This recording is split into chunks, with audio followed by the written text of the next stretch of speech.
Shqipëria do të përballet në datën 7 qershor kundër Serbisë, një derbi i madh i Ballkanit që pritet të luhet në Air Albania dhe që do të ndihet me shumë kushëri, jo vetëm në Shqipëri, por edhe në shumë vende të Evropës, duke ditur rivalitetin ton, jo vetëm në futboll, por edhe në histori, gjithmonë e më shumë, po afron data e kësaj ndeshje të madhe, ndërsa tani kemi edhe një njoftim zyrtar sa i përket biletave.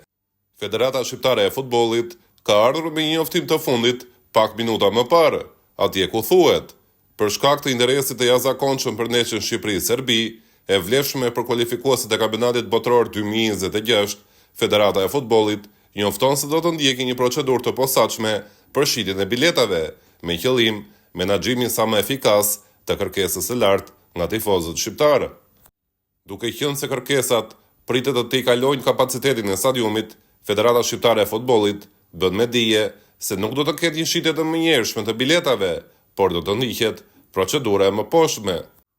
Tifozët do të kenë mundësinë të plotësojnë një formular aplikimi elektronik për të shprehur interesin e tyre për të siguruar bileta.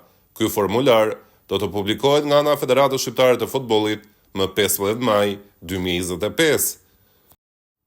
Çdo aplikant mund të kërkojë maksimumi deri në 4 bileta.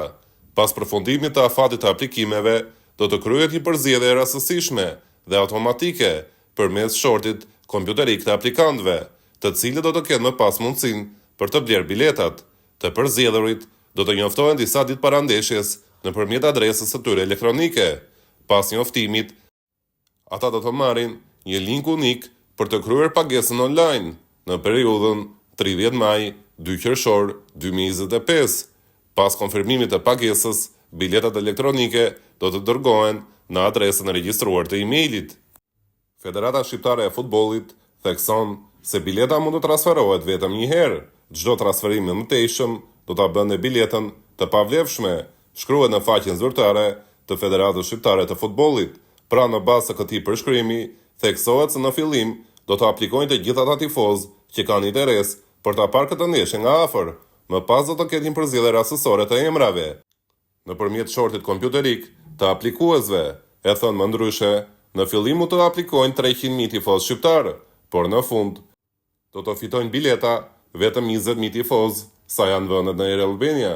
Ndërkohë, një rregull shumë i rëndësishëm është fakti se Federata Shqiptare e Futbollit do të dërgojë biletën elektronike te secili fitues dhe nëse ajo transferohet, bëhet e pavlefshme, duke shmangur kështu edhe tregun e zi. Pra këtë herë nuk do të ketë një rishitje të biletave në tregun e zi me shifra të tjera.